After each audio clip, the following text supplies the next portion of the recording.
Hello and welcome to the prediction show, Matchweek 5 of the Bundesliga 2024-25 season. And as you can see, I'm joined by our very own Peter Weiss, back in Germany as well, ahead of what is going to be an action-packed weekend, both on the TV and in reality for myself and Peter. So how are you doing over there, Pete? Good to be back in the Bundesrepublik. Good to be back with you, Mark. It feels like forever since on the pod. So it really has. Yeah, I was just saying to you before, Peter, I feel a little bit rusty almost after so long away. But there's just been so much going on with family and things like that. So it's great to be back, and it's great to be back fully focused on the German football like we want it to be. So yeah, match week 5, Peter. It feels as though the season's just starting to get settled now. We're starting to get a bit of an idea of how good some of these teams are. Still a few teams that I'm a little bit undecided on at the minute as to how they're going to go ahead this season. But I think, Bayern Munich looking good, Leverkusen also scoring goals, but, the likes of Freiburg, Frankfurt really looking much improved from last season as well. But obviously down at the bottom, the likes of Bochum, Holstein Kiel and St Pauli are not looking that great, in truth. But yeah, let's get cracking, Peter. So we start Friday night with a Nordrhein-Westfalen derby, a Ruhrpott derby, which is a really tasty-looking fixture, at least by atmosphere standards. Bochum travel to Dortmund, don't they? I mean, it's probably not the kind of away game that Bochum are really wanting at the minute after only picking up 1 point from the last 4 games, including a rather uninspiring home draw against Holstein Kiel in a game where they conceded a late equaliser last week, didn't they? But yeah, for me, I think Dortmund, despite their humiliation really in Stuttgart last week, where they were just given a 90-minute runaround, as far as I'm concerned, this is a nice fixture for them. I think the likes of, Gurassi, who's already got a couple of goals under his belt now in the last week, is starting to look to kind of fill his boots a little bit against weaker opposition in this match. As for Bochum, they've just got to try and keep it tight, really, for me. They've just got to try and go in there. The likes of Sissoko has got to really hold, and it's going to be hard for them because they've not looked that good for me. I know Peter's talked them up quite a lot in the pre-season, but so far, I've got to be honest, they've not delivered that much. But I'm going to go for a pretty comfortable 3-1 home win here. What do you think, Peter? We sync up immediately, yes. What we have to basically look at here is how Nuri Sahin can fix his tactics from the Stuttgart debacle and how Peter Seidler seems to have no tactics. So I covered Peter Seidler's press conference today, and he really didn't sound convincing at all with some of his plans. It looks like he's going to bring Anthony Losida back into the lineup. Of course, he's missing Erhan Masovic, who was taken off early for tactical reasons last week. Masovic will be missing out on this match because he's attending the birth of his child. So I've taken it upon myself to fix the Dortmund tactics. That's just what I do. My recommendation to Nuri Sahin would be to use Maximilian Bayer as a service striker. We'll start Adeyemi and Brandt on the wings. We'll pair Sabitzer with Pascal Gross in midfield. And we'll have a back four of Rierson, Schlotterbeck, Anton, and Sule at the right back position. And I think that should just about do it. 3-1 is a great tip. Yeah, absolutely. Yeah, there you go, Nuri Sahin. Take heed of Peter's advice there, because you definitely need something to change after what's happened so far this season. But anyway, moving on to the Saturday games, we've got RB Leipzig against Augsburg, who are two teams that have had pretty mixed starts, in truth. I mean, for RB Leipzig, they go on and beat Leverkusen. They end that 35 match unbeaten run. And then they go on to kind of really disappoint in 0-0 draws against Union Berlin, and then particularly against St Pauli last week, where I thought they got outplayed for long periods, to be honest. For me, the attack just isn't working. I mean, the Openda, he's not hit the ground running at all so far. Šeško as well, who we expected a lot of big things from this season, is still yet to open his Bundesliga account for the season. Obviously, his solitary goal of the season coming against Atletico Madrid. I feel as though Javi Simmons as well has not really hit the ball running so far this season. Like he such a great player last season, one of the players of the season in the Bundesliga. But for me, he's not quite finding a way to fit into that team at the minute. And it's not looking that good for Leipzig, despite being unbeaten. I feel as though they've underwhelmed a little bit in some ways. As for Augsburg, though, I mean, last week I thought they were brilliant, really. I thought they played brilliant in that game last week. And it was daylight robbery or nightlight robbery, maybe more like in that game, because I mean, how they didn't win that match, let alone lose it, I'll never know, to be honest, because I thought they were fantastic throughout. Apart from the first 15 minutes, really, they were dominant in that game. And I still feel as though they're looking quite good, to be honest. I think since, Torp sorted out the tactics and got rid of that diamond, I feel as though they've been really good. And, Rex Bahai has been fantastic this season so far. They'll miss Asende, which is unfortunate because I think he's looked really good. And it was a little bit stupid of him last week to get that red card. But in general, I think Augsburg look quite good and they should be able to give Leipzig a game. But having said that, Leipzig normally beat Augsburg at home. They do have a very good record against them, and I feel as though they will probably unleash the hatches a little bit in this game, and they'll get a 2-1 win for me. Peter? We agree in principle on the scoreline. I think that obviously Leipzig has an offensive impetus problem at the moment. They're having a creativity crisis of sorts. Marco Rosa admitted as much in his pre-match presser today. Of course, Augsburg have their own problems, and Rory and I went into great depth about the Augsburg-Mainz game on the Monday review. And it was true, as Kevin Schlotterbeck pointed out after the match, that they failed to defend 3 of the 4 crosses that were sent their way. So we have defensive issues with Augsburg. The back three that there's nothing in principle wrong with the back three that Torp has been using. But it's not working on a defensive level, perhaps because Marius Wolf is more offensive-minded, as is Giannoulis, this new summer acquisition. So I'm sure that they have been working hard on the training pitch, and they will be defending crosses in a much better fashion this week. But as you correctly pointed out, the loss of Asende poses some problems. You can probably put Tietz and maybe Kabadaye and Mune in there in a 4-4-2. It's possible, I suppose. Maybe even this Maurice guy who was he was a striker. I think he was a teammate of Openda's when the two of them played for AC Lens.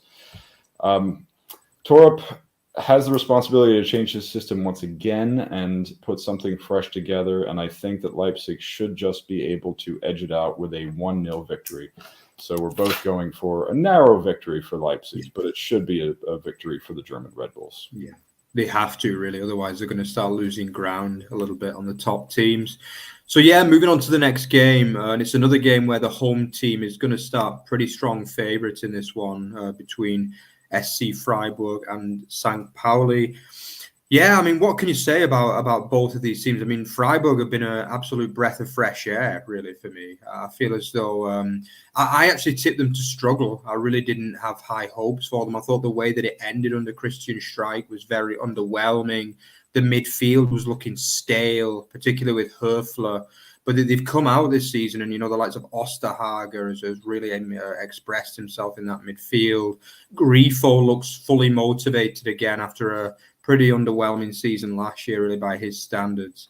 I think even Junior Adamu as well, who's coming out of nowhere, has been really impressive leading that line for them.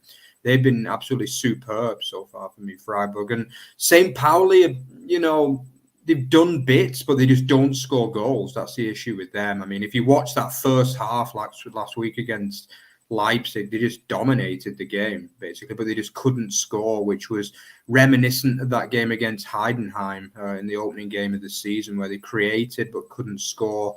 But this time they were able to get off the mark and become the final team in the Bundesliga this season to get the first point on the board.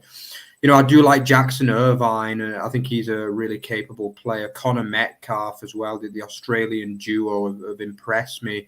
I just feel as though it's a strike force for Pauli, though. I think this is the one word I can never say. Goulavogui is not a player that's impressed me at all. Like, he looks like an absolute dud of a signing, if I'm being honest with you. And I think they looked a lot better last week when he was dropped, when Afolayan and Saad both came in.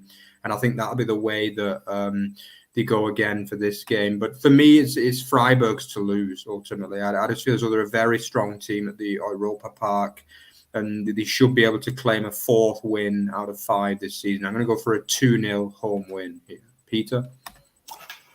This is a very, very intriguing matchup. If you haven't selected your 15:30 kickoff to watch just yet, I would recommend this one.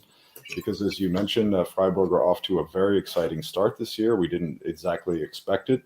And as a matter of fact, Adamu, Grifo, and Kubla have all grabbed braces in this young season. Kubla is the one that you wouldn't necessarily expect. So they put in a great defensive performance last week against Heidenheim, keeping the clean sheet. The back four of Günther, Matthias Ginter was back in there for Rosenfelder. Philipp Lienhardt and Kübler at right back received great praise from Freiburg sporting director Clemens Hartenbach today, and I think that they'll stay together. As you correctly mentioned, the Eggestein-Osterhager midfield access is really coming together quite well. And what a screamer that was from Ritsu Doan last week. So you have a lot of things working in Freiburg's favor here, but you also have a lot of things working in St Pauli's favor. That 3-4-3 was one of the better ones that I've seen in the league this year. Afolayan, Saad, Troy also had an excellent game.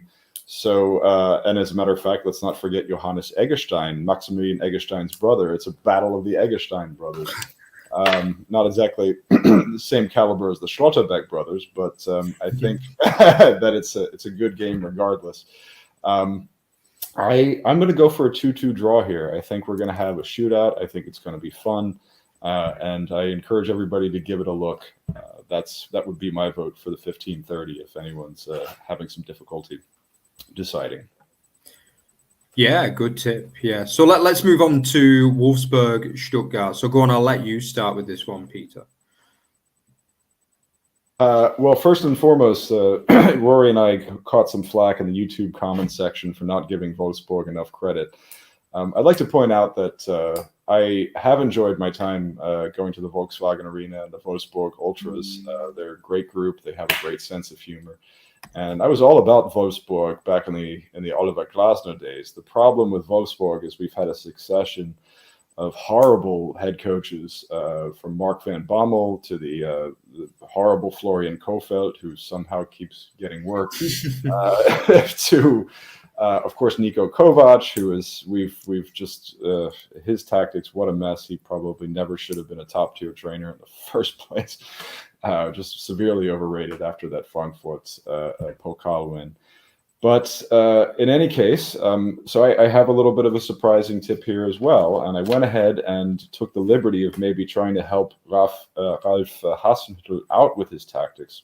I think that Sebastian Hoeneß doesn't have much of a choice at all, but to stick with the previous 4-2-3-1. And a good answer to that would be a 3-4-3, in which you have Bornau, who has been playing quite well, Koulirakis, the new Greek acquisition, and Seziga in the back three. My wingbacks are Fischer and Gerhardt, who can play left wing back. You got a midfield axis of Arnold and Svanberg, and a nice attacking trident of Wimmer, Tomasz, and Amora. And if we can do that, then I think we have another entertaining 2-2 draw on our hands. And that's probably my surprise tip of the week. Mark, I imagine you disagree. Interesting. I'll put your score down there and try and get a balance of our views there, Peter. Yeah. But yeah, actually, for me, yeah, it's a tough one because Wolfsburg, for me, haven't been that bad this season. I think there has been an improvement under Hasenhüttl, and I think we've seen them have some really tough fixtures, let's be honest. I mean, they played Bayern Munich, and they were leading that game with about over an hour on the clock. Let's not forget that one. And they were also leading at the half against Leverkusen as well. But some of the defending in that second half was unacceptable, particularly on the 3-3. I mean, that was like schoolboy stuff, really, just a ball in, and the Hincapié is right in front of goal for an easy equaliser. So defensively, they're not looking that good. I think they're missing Lacroix. They really miss him after he left, and I'm not quite sure why they let Jens leave as well. That was bizarre to me, because he's always been a player that I've rated. So I think they're kind of similar to Augsburg. They are creating chances, but they're just not keeping them out at the back. And, you know, to concede 2 headers off corners is unacceptable at this level at the end of the day against any opposition. And they're going to have to defend better against a free-scoring Stuttgart side. We've got obviously Undav firing. Demirovic as well has really impressed me too. He's already got 4 goals for the season, which is fantastic after his big money move from Augsburg. And they're looking back to the very best for me, Stuttgart. I just thought the performance last week was scintillating, to be honest. It was superb from first minute. It could have been 7 or 8. You couldn't have complained about that, really. They did have so many chances in the game, and they just embarrassed Dortmund, really. And as a result, I do see this as being a really hard fixture for Wolfsburg again, in truth. I think Wolfsburg will score, and I think they'll cause trouble for the VfB, but I still see VfB winning this game, to be honest. I'm going to go for a 2-1 away win in this one. So, yeah, let's just have a look at some of the comments as well. Some nice comments in. Yeah, Justin says that Marco Rosa could also do with some of Peter's advice. Yeah, for next week, you'll have to prepare a write-up for them, especially if they don't win the game this weekend, Peter. Rory as well is checking in. Yeah, he's going to go off to play football in the, as always, crazy weather in the north of England. And yeah, Alex as well, I think a new person checking in as well, disagrees with our tip on the BVB. He thinks they're going to get a 1-1 draw here for Bochum, which would be quite a nice result for them. But we'll see this particular match. So yeah, let's move on. I mean, we've got Mainz Heidenheim, and I'm going to let Peter start on this one as well. Well, I'm a little concerned about Mainz replacing Nadia Namiri, who, of course, will be suspended after his yellow-red. It would be ideal if Jae-Sung Lee was fit enough to pair in that double 6 setup, but I don't think that he's going to be fit in time.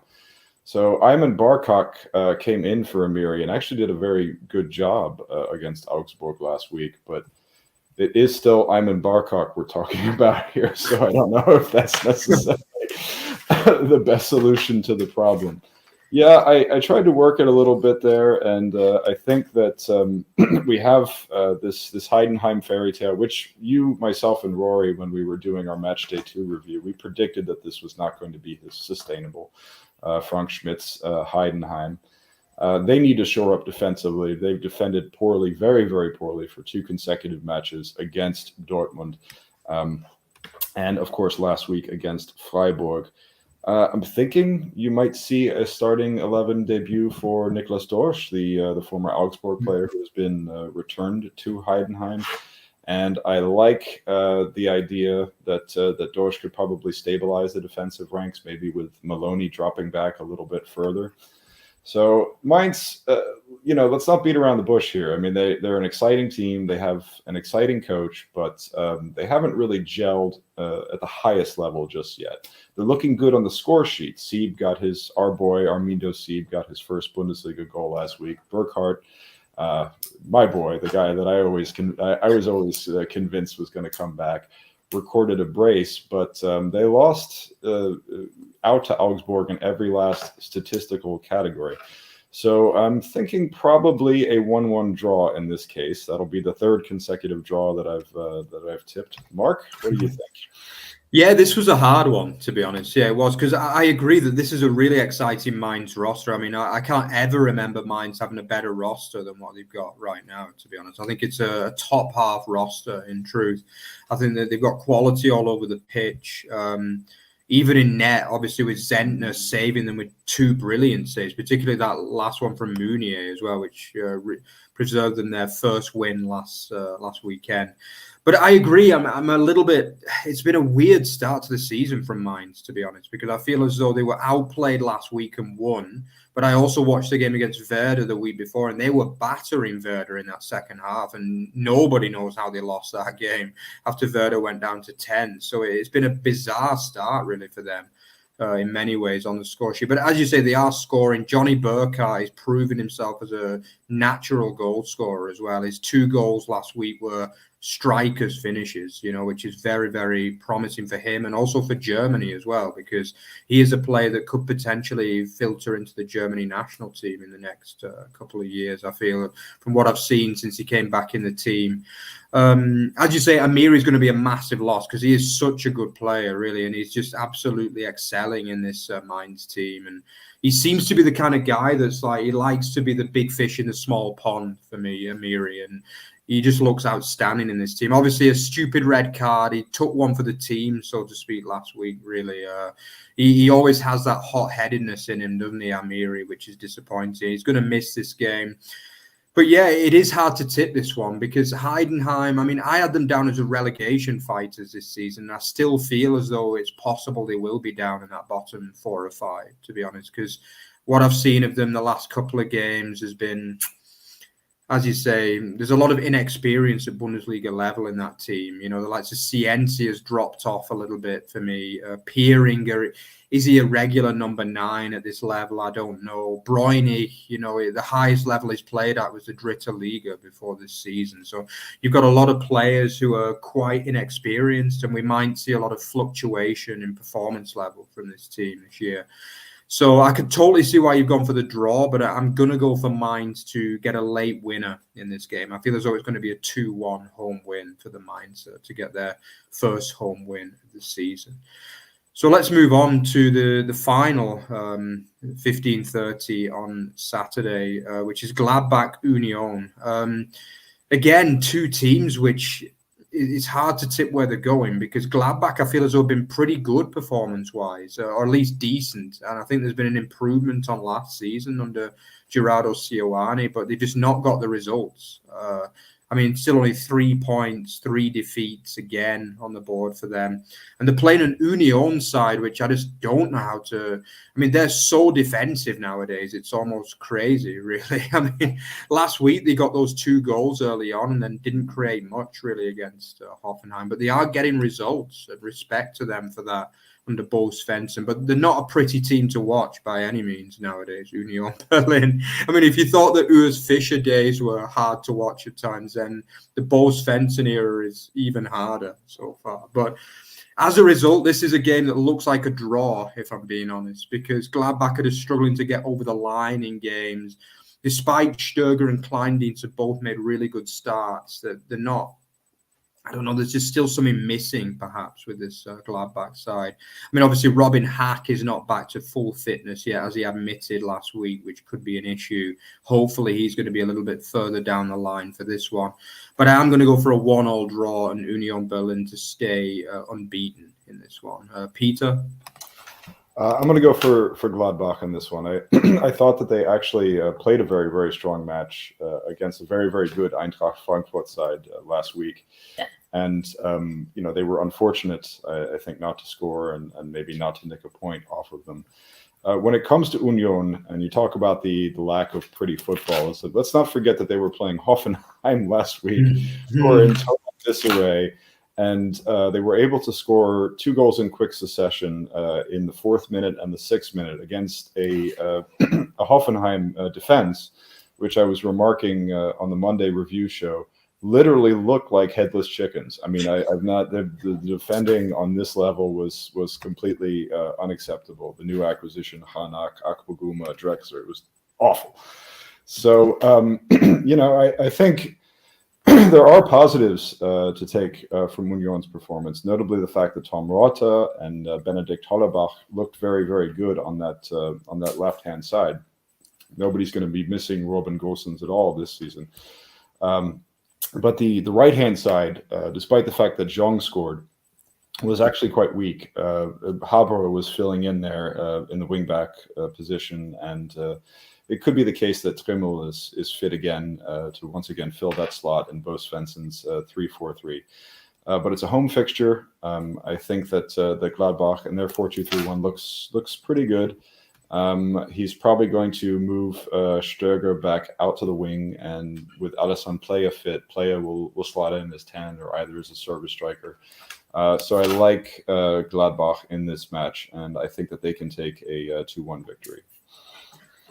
Yeah, and then moving on to the top Spiel. I mean, it's the game we've all been looking forward to, isn't it? Probably the two best teams in Germany nowadays. Yeah, Peter's already got his kicker. Yeah, I'll go and pick one up from down the road, considering how close to the kicker I live. But yeah, this is a game, you know, it probably is the two best teams in the Bundesrepublik at the minute, without a doubt, really. You know, last season's miracle team against the team that are just killing it this season so far in Bayern Munich. Where to start with this one? I mean, for me, Bayern have just been superb, really. I just think last week's performance against Werder was top quality. I think that was the best performance they put in.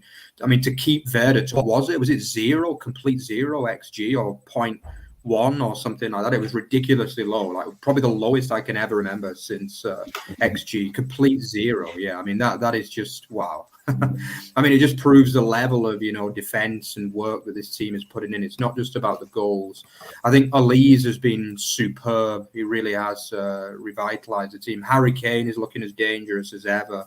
And, you know, the midfield, Kimmich is back to his best in midfield. Pavlovic has been excellent. And it really is looking good. And to be honest, a little bit ominous in a way, the way things are looking here. I mean, if they can win this game, then, you know, they're already going to be looking big favourites to win the title, in truth, if they win this one. We all know that Leverkusen are going forward. It's still the same for me. I mean, they've looked fantastic going forward. Victor Boniface is back to his absolute best, superb. Wirtz is just getting better and better every season. But we all know the issue with Leverkusen is the defence is just not performing at the minute. You know, I think Tapsoba has just gone AWOL pretty much this season so far. Jonathan Tah, does he really want to be at the club? Like, I know he got the goal last week, but for me, performance-wise, it's not been there so far in a lot of cases. At least to the same levels as last season anyway. Maybe I'm being a little bit harsh on Tah there, but particularly Tapsoba has been really poor for me. I think Hadatsky had a really poor match last week as well against Wolfsburg, so that's going to be a concern potentially. So yeah, for me, all signs are looking towards the home team in this one. I can actually see them winning quite comfortably, if I'm being honest. I just think they look that much better than everyone else in the league at the minute. I'm going to go for a 3-1 FC Bayern München win in this one. Peter? I agree. I believe that Bayern win by a 2-goal margin. I think that, you know, as we were discussing on Monday's pod, Leverkusen look very, very shaky defensively. Now, they will play better. They were in a foreign tactical setup, a 4-2-2-2. So Xabi is going to bring back the 3-4-3. He's going to give Andrich the start in midfield over Garcia, obviously. And he's going to put his best players forward, his most comfortable rhythmic tactics forward. But Bayern are simply too strong. They scored 20 goals in their last 3 games. And it's, you know, what we can hope for here. And this is what they were discussing in the kicker a little bit. I mean, the big duel is between the two young German phenoms, Flo Wirtz and Jamal Musiala, both who have shown a penchant for scoring early this season. By the way, Musiala nearly breaking that record with that goal inside of 60 seconds for Bayern against Kiel. So it'd be great if we can get some early goals, and if we do, we can get sort of a high-scoring affair, one in which everything is rather loose and things are not tactical, and more risks are taken, and a lot of things get thrown out the window. I'm hoping for a 4-2 match, but I agree that Bayern should win this comfortably. They should absolutely win this by 2 goals. Yeah. I really feel confident that Bayern are going to win this one, to be honest. Yeah, I just feel as though it's just looking, the stars are aligning at the minute for Bayern, and I feel as though they're ready for that first big win in a long time, really, for Bayern, because last year they were quite poor in the big matches, really, particularly when they were battered 3-0 at the Bayer Arena, which was just humiliation, really, in that particular match. Anyway, moving on to the Sunday games. So, Holstein Kiel hosting Eintracht Frankfurt. Yeah, this is probably one, again, where most people are going to say it's going to be a pretty convincing away win, really, in this one. I think Frankfurt have looked really good. I really do. I think, Ekitike, Marmouche has probably outshone him, in truth. I feel as though he's been one of the players of the season so far. I think Larson as well needs to get more credit than what he's doing. I feel as though that it's a good squad, it really is, that Frankfurt have built. Kind of a little bit under the radar, really, I would say. But a lot of those players that they brought in last year have really come good now. The likes of Larson looks a player. Shaqiri is always going to be that great holding midfielder, isn't he? And I just feel as though it's a team that looks as though they could be ready to challenge for a top 4 this season, Frankfurt. And this is, if they are going to do that, this is a game that they've got to win comfortably, in truth, against a Kiel team who, for as hard as the fighting, we love our Shuto Machino, don't we? But for some reason, he started on the bench last week, which shocked me a little bit. But I just don't see enough in this Kiel team, in truth. I think they gave it a good goal last week, and respect to them for getting off the mark and getting a good point in Bochum. But for me, they're not going to be able to back that up. I don't think it's going to be a hammering this week, but I'm going to go for a 2-1 away win here. Peter? Yes. Well, I'm actually keeping an eye on the Eintracht Frankfurt Europa League match and reporting on it for Bully News. The squad rotations... Dahoud has come in to give Larson, the young Swede, a little bit of a break. Igor Matanovic, who scored 16 goals on loan for KSC, is filling in there at striker.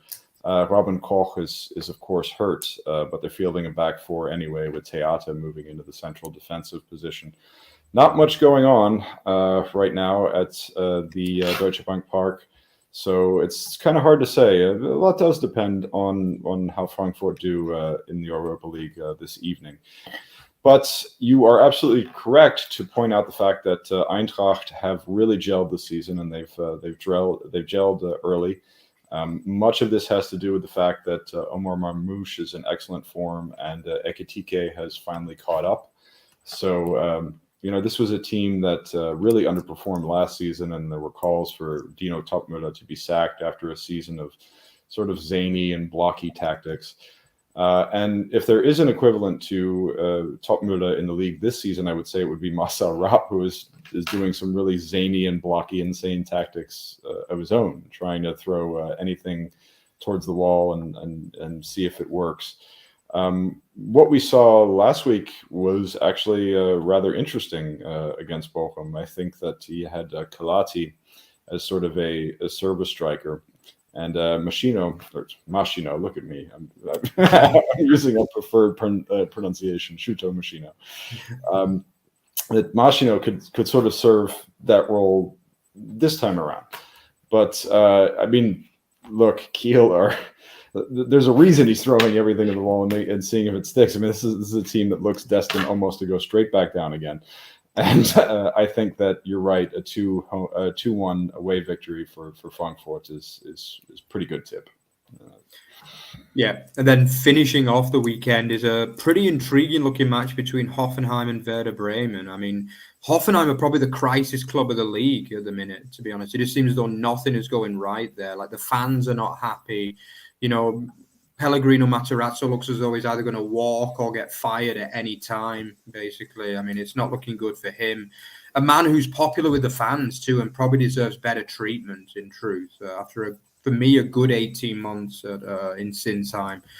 As for Bremen, it's just very Bremen season so far, really, isn't it? I mean, they play well, they win the games that they have to, but they do struggle against the real big hitters of the league, in truth, for me. And they were absolutely outclassed last week against far superior FC Bayern Munich side. But this is the kind of game that they often do well in, to be honest. And I do feel as though they look pretty strong to win this game. I mean, I think, Werner will just have told them to forget last week's game a little bit, really. And I feel as though they'll go back towards more the tactics of Mainz when they played really well to win that game in what was quite an enjoyable Sunday afternoon match a couple of weeks ago.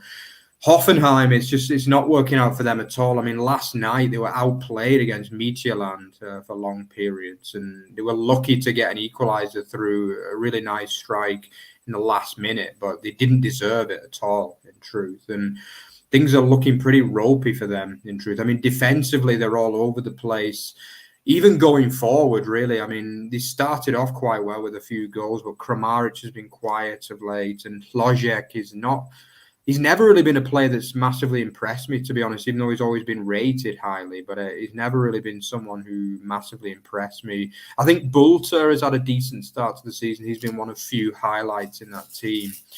You know, midfield are looking a little bit light as well at the minute. The likes of Stach just seems to have really declined at the club, to be honest. And for me, this is going to be an away win. I think we're going to see a 2-1, another 2-1 away win for Werder. What do you think, Peter? Yes, I agree that Werder can pretty much chalk off that loss to Bayern. There were some interesting tactics a little bit later in that match, and even though it did not, as you were mentioning earlier, produce a shot on goal or indeed a could move that XG above 0.0. What he did was kind of interesting. He brought on Köhn, the former Bayern man, and moved Mitchell Weiser into the attack, which I think is a great idea, because then you have Köhn and Felix Agu working as the wingbacks. I think that there's a lot of... this was another one where I drew it up a little bit to sort of fix Bremen's tactics. And I fixed it by putting in Skelly Alvaro in place of Linen as to anchor that, to bolt lock that back four, and putting Top back into the lineup there ahead of Brugge alongside Dux. And I think that should be enough to get them a 2-0 victory over the Sinsheimers at home. Let's not forget that Hoffenheim remain in crisis. Let's also not forget that the relationship between the supporters and the team has not been mended. They did visit with the traveling supporters a little bit, and Oliver Baumann said that there may be a light at the end of the tunnel.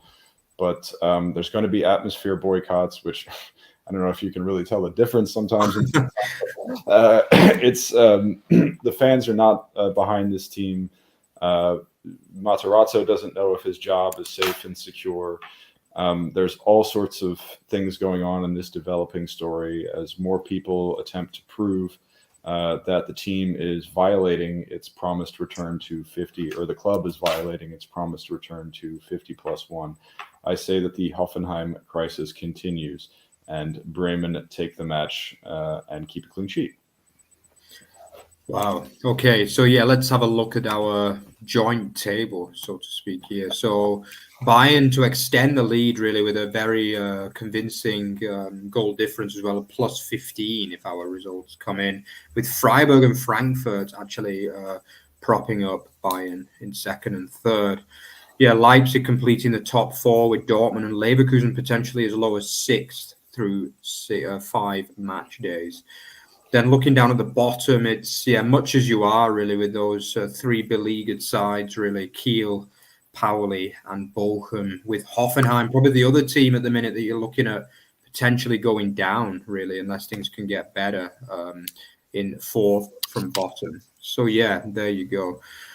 So yeah, if you enjoyed what you saw today, then check out our Instagram. Don't forget we're on there as well, at Over the Bar FB. Also, don't forget to check out, to like, comment, and subscribe on the show, and turn on the notifications to check out everything that we've got for you coming your way, which is a lot, actually, at the minute, isn't it, Peter? So thanks a lot for joining us, guys. Thanks, Justin, and some of the other guys, Moritz as well, for a comment, for checking in with us today, and we'll see you again on Monday for the review of this weekend's action. So see you then, guys. Ciao, ciao.